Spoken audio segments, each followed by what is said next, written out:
Good morning student, class 5th. Students, yesterday we have learnt about strength of a solid and today we are going to see about elasticity and plasticity of solids. Different solids behave differently when stretched or squeezed. देखो बच्चों, मैंने आपको कहा था कि ये जो solids होते हैं वो बहुत अलग अलग टाइप्स के होते हैं। तो बच्चों ये अलग अलग टाइप्स के जो सॉलिड्स होते हैं, तो अगर उन्हें हमने खींचा स्ट्रेच और उनको अगर हमने स्क्वीज्ड किया तो वो उनकी इमेज अलग अलग दिखाते हैं, वो उनकी प्रॉपर्टी डिफरेंट दिखाते हैं।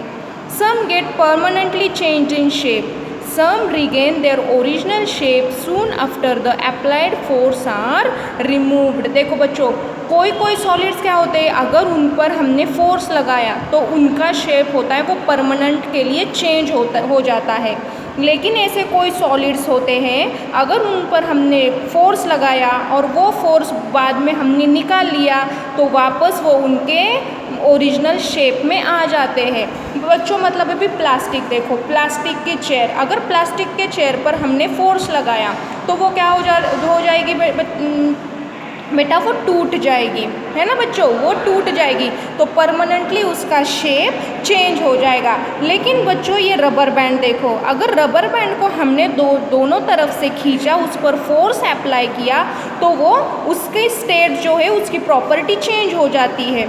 अगर लेकिन हमने वो उंगलियां निकाल ली, अपना फोर्स निकाल लिया तो वापस वो उसके ओरिजिनल शेप में आ जाता है। तो देखो बच्चों ऐसे दो टाइप्स हो गए, अगर प्लास्टिक पर हमने फोर्स लगाया तो वो टूट जाती है, लेकिन ये रबर पर अगर हमने फोर्स लगाया तो वो थोड़ी देर के लिए उसका शेप चेंज होता है, वापस वो उसके ओरिजिनल शेप में आ जाता है। You can make any shape out of Play-Doh by applying force, squeezing, stretching, pressing on it। देखो बच्चों आपने क्ले के बारे में सुना होगा, जो कलरफुल क्ले होते हैं, बच्चे उसका डिज़ाइंस बनाते हैं, उसके मूर्तियाँ बनाते हैं, छोटे छोटे खिलौने बनाते हैं।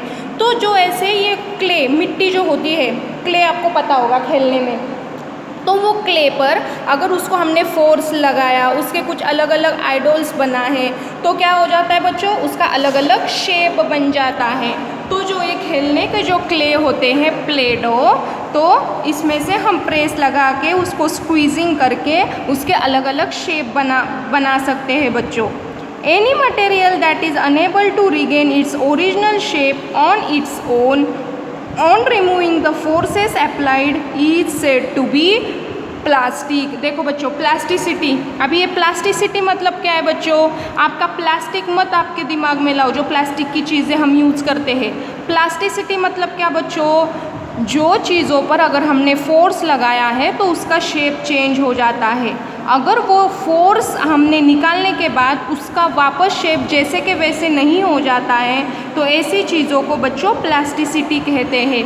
अभी आप आयरन के देखो, उसके बाद एल्यूमिनियम, उसके बाद आप प्लास्टिक की चीज़ें भी देख सकते हो, वो एल्यूमिनियम को, वो आयरन को अगर हमने फोर्स लगाया तो उसका शेप चेंज हो जाता है, लेकिन वो फोर्स अगर वो हाथ अपन ने निकाल लिया उनके ऊपर से, वो फोर्स अगर हमने रिमूव कर दिया तो वो चीज़ अपने आप उसके वापस शेप में नहीं आती है बच्चों। तो ऐसे सॉलिड्स चीज़ों को हम प्लास्टिसिटी, प्लास्टिक कहते हैं।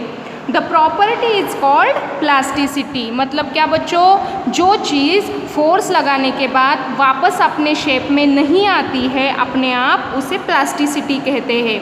Do not confuse plasticity with the material plastic that we commonly use. मैंने आपको पहले ही बोला, जो हम प्लास्टिक घर में यूज़ करते, प्लास्टिक की चेयर, प्लास्टिक की चीज़ें, बर्तन वगैरह, तो उसके साथ प्लास्टिसिटी का कोई लेना देना नहीं है बच्चों। प्लास्टिक वो चीज़ अलग है और ये प्लास्टिसिटी अलग है। मैंने आपको पहले ही बोला प्लास्टिसिटी मतलब क्या बच्चों, जो चीज़ें फोर्स हटाने के बाद वापस उनके शेप में अपने आप नहीं आ जाते हैं उन्हें प्लास्टिसिटी कहते हैं। Those materials that quickly regain their original shape once applied forces are removed are called elastic। देखो बच्चों अभी इलास्टिक, प्लास्टिसिटी तो हमने समझ लाई, अभी इलास्टिक मतलब क्या बच्चों, जो चीज़ें अगर हमने इस पर फोर्स लगाया, ये रबर बैंड पर हमने फोर्स लगाया तो देखो बच्चों इसका शेप चेंज हो गया, ये बड़ा हो गया, लेकिन वापस अगर इसमें से हमने फोर्स को अपनी उंगलियों के जो हमने ताकत लगाई है उसको हटा दिया तो वापस इसका शेप अपने आप शेप में खुद ही के शेप में अपने आप आ जाता है। तो ऐसे प्रॉपर्टी को बच्चों क्या कहते हैं, इलास्टिसिटी कहते हैं। देखो बच्चों ये इलास्टिसिटी आप लड़कियां जो हेयर बैंड लगाती है तो इसमें भी पाया जाता है। और बच्चों देखो आप जो घर में पैंट पहनते हो तो पैंट को ज़्यादातर कमर पर क्या होता है बच्चों, इलास्टिक होता है। जब आप पहनते हो तब आप उन्हें इलास्टिक को बड़ा करते हो फिर पहनते हो, और जब आप उन्हें छोड़ते हो तो बराबर आपके कमर के साइज़ का वो अपने आप शेप में आ जाता है। तो बच्चों इस प्रॉपर्टी को इलास्टिसिटी कहते हैं। This property is called elasticity. A rubber band is elastic. देखो बच्चों जो रबर बैंड होता है वो इलास्टिक होता है, मतलब उसको अगर हमने फोर्स लगाया तो वो जितना चाहे उतना